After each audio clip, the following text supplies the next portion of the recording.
Ragin Cajuns football receives their latest commitment, and it's coming out of the quarterback room. I'll introduce you to him here on Ragin Rundown.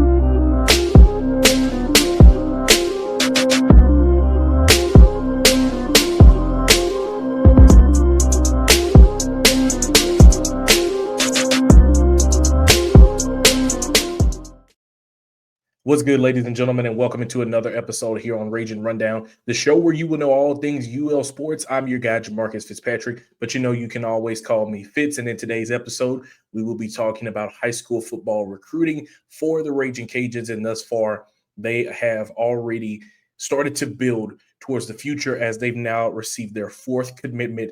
We'll talk about that in this episode. He's a quarterback, and he is a really talented quarterback at that.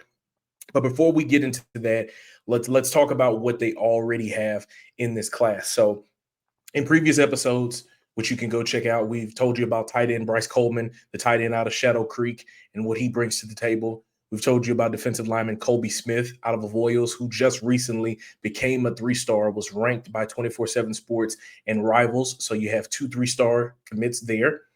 Also, the Cajuns, I believe it was a week or so ago, got a commitment from Robert Taylor, a wide receiver from Faraday High School. He is in his Twitter bio, it says that he is a 2-sport athlete, but then in a social media post that he had recently, it shows that he is a 4-sport athlete, so a multi-sport guy, an all-around guy that can play any sport that he wants to.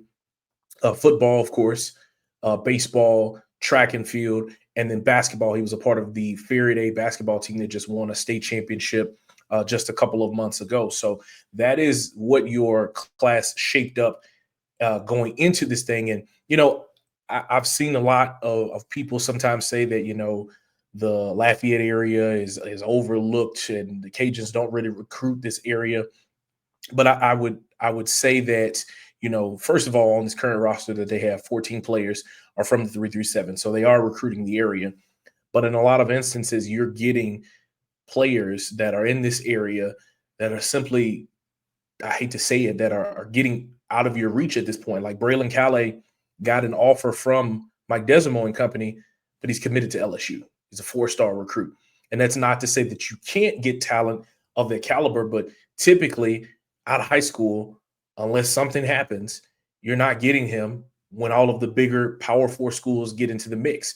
It's normally trying to get and build those relationships early with those guys before they blow up. Once they blow up, the coaches know it, the players know it. Like, it is simply a completely different level. You're in a completely different ball club. And so you want to be able to identify talent that is within your range, but that also fit your scheme and the talent that you have. And that's not to say that they haven't found good talent out of this area that's currently on their roster. I mean, Russell Babineau from Acadiana, Brent Gordon Jr. from Cecilia. And then they've also found really talented players and have brought them into their program. Lunch Winfield being one of them, was a state champion quarterback. J.J. Gardner, really, really good running back. Darrell Smith, a really, really good running back. And what the Cajuns have also done a really good job of is that the basis of their roster is the state of Louisiana, but they'll go to Houston, Texas.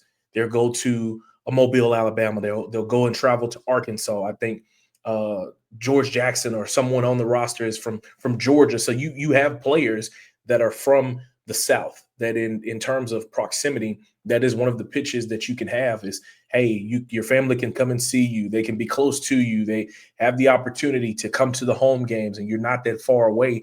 And you can come here, you can develop early, and you can play right away. That is what they're able to bring to the table.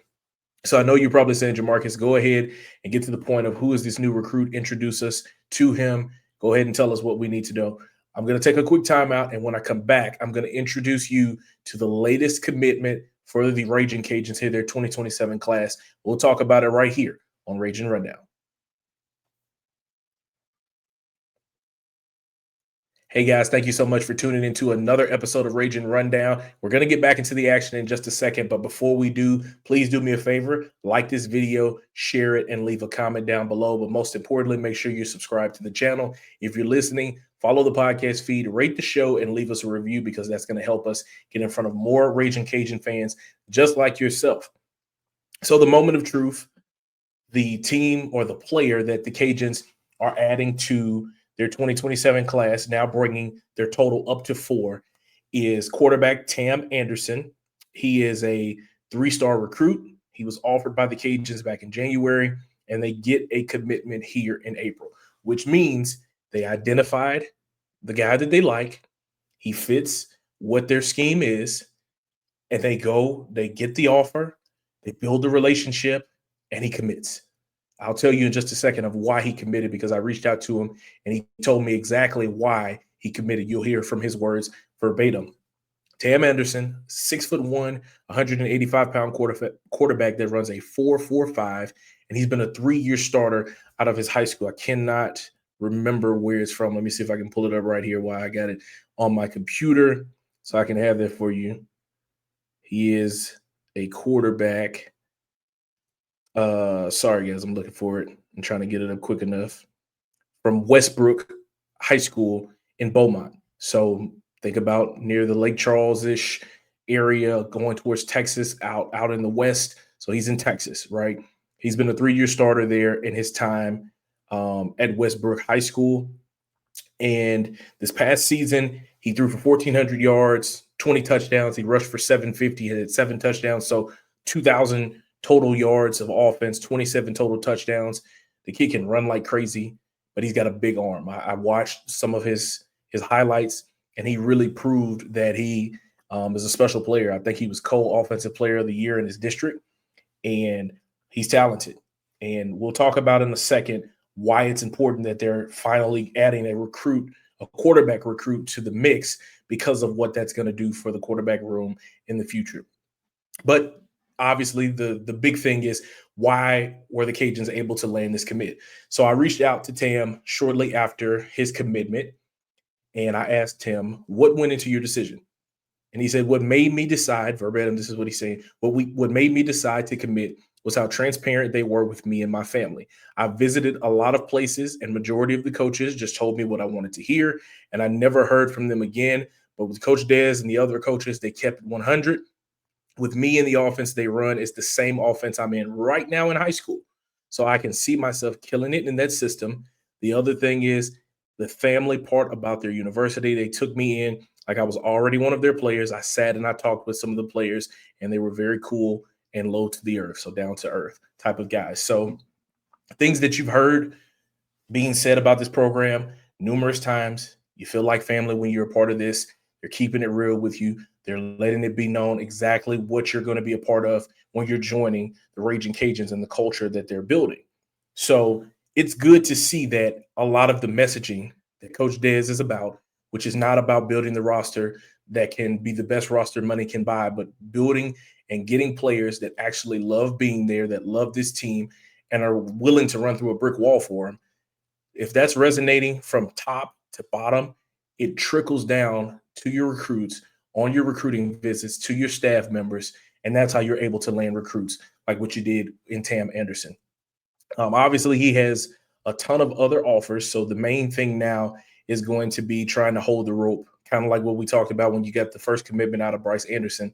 The main thing that you want to do now is to hold the rope and make sure that you can secure this commitment all the way till the December signing period. So he just recently picked up an offer from East Carolina, Alabama State, North Texas, Texas State, or Texas Southern, Wyoming, McNeese, Arkansas State. These are the likes of schools that are in the mix with you as well. So he's going to continue to get offers. UTSA is another one, Lamar, Rice, and it looks like he also has a Texas Tech offer as well. So you look at all of those schools that are in the mix for him as well. For you to be able to land this commitment early on, that just shows the type of work that you were able to put in, boots on the ground, being able to establish that relationship and settle in to be able to get a guy that you had identified that fits your scheme, as he just said, literally fits the offense and is tailored to the type of player that he is. And, Coach Dez even talked about it in the spring game when I asked him about how some of the other quarterbacks outside of Lunch were running. And obviously Lunch is a starting quarterback, so they have kind of tailored some things to be able to run the football more with the quarterback. But that means you also are going to recruit other quarterbacks that can run in the foreseeable future. That's exactly what they were able to add to the mix. So the reason that getting a quarterback like this is so important, they didn't add one this previous recruiting cycle, but right now, your quarterback room going into 2026, you have 4 guys on the roster, which is the least amount that they've had, I think, since 2022, which was Dez's first season. You have 4 in the room. Lunch Winfield, who's a redshirt junior. Sam Altman and Daniel Beal are both redshirt sophomores. And Coleman Carter is a redshirt freshman. When you come to UL, you'll get redshirted in your first year, and then you'll be having an opportunity to compete. That's the way that they have done things in the Michael Desimo era, and I believe even so with Billy Napier. But we're specifically talking about here with Coach Dez. So bringing in Tam, if you get him to sign and he comes to UL, it's pretty given that he's probably going to be redshirted so he can develop. And then from there, you're going to open the floodgates to give him an opportunity. 4 quarterbacks are on the roster. Lunch still has a year of eligibility after this one. So at maximum, you get 2 more years of Lunch. And then you have 2 redshirt sophomores and a redshirt freshman. The thing is, in the transfer portal era, this is not to say that any of the guys behind Lunch or that Lunch will transfer out. However, history has shown that in this era, at least one quarterback will transfer out. I'll prove it to you. This past season, 2025, Walker Howard transfers in, was your day one starter. He gets hurt. Lunch Winfield eventually takes over. Walker transfers out and heads to Ole Miss. The year before, 2024, Adrian Lara was a Kansas State transfer. He comes in, no longer on the roster. The year before, 2023, Zion Chris comes in, eventually transfers out, and is now at Tulane. The year before that, Zy McDonald was on the roster. We're going way back, 4 and 5 years ago now. Dez's first full season as a head coach. Zy McDonald was in the quarterback room and eventually transferred out and went to Jackson State. So history has shown at least one quarterback will transfer out. I could be wrong in this instance, and all 4 of these guys could be back in 2027, and you add in Tam Anderson, so to make it 5. But I would not be surprised if a guy transfers out. So because of that, you're continuing to keep your depth in place to have at least 4 guys on the roster. You have your guy of the now in Lunch Winfield that has established that he can win you ball games, that can function this offense that is tailored to him and can work through it, score points, and can put you in position to win ball games. And now you add in Tam Anderson to build towards the future. So Lunch is your now, Tam is your future. That is what you have, and that makes for a good quarterback room going forward beyond 2026, which is ultimately what you're trying to build towards. So you have 4 guys now in your 2027 class. The Cajuns will continue to work. They've made a ton of offers. They've had a lot of guys to come in on unofficial visits and come to the spring games and spring practices and have been around the facility and have seen. So I'm sure more commitments will come. What I love about all of these guys that have committed early, these first 4, is that they received offers near the beginning of 2026, and now just a handful of months later, they've already committed.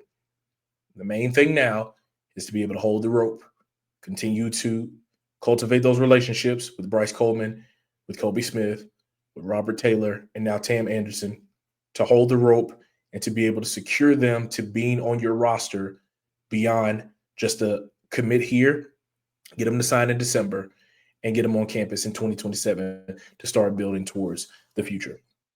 So that's going to wrap up this episode here on Ragin Rundown. If you made it to this point in the video, guys, I thank you so much. I greatly appreciate it. Please do me a favor, like the video, share it, and leave a comment down below. But most importantly, make sure you subscribe to the channel. That's the only way you're going to be able to know when we're dropping episodes just like this one. If you're listening, please follow the podcast feed, rate the show, and leave us a review, because that's going to help us get in front of more Ragin Cajun fans just like yourself. I'm your guy, Jamarcus Fitzpatrick. We'll see you guys next time.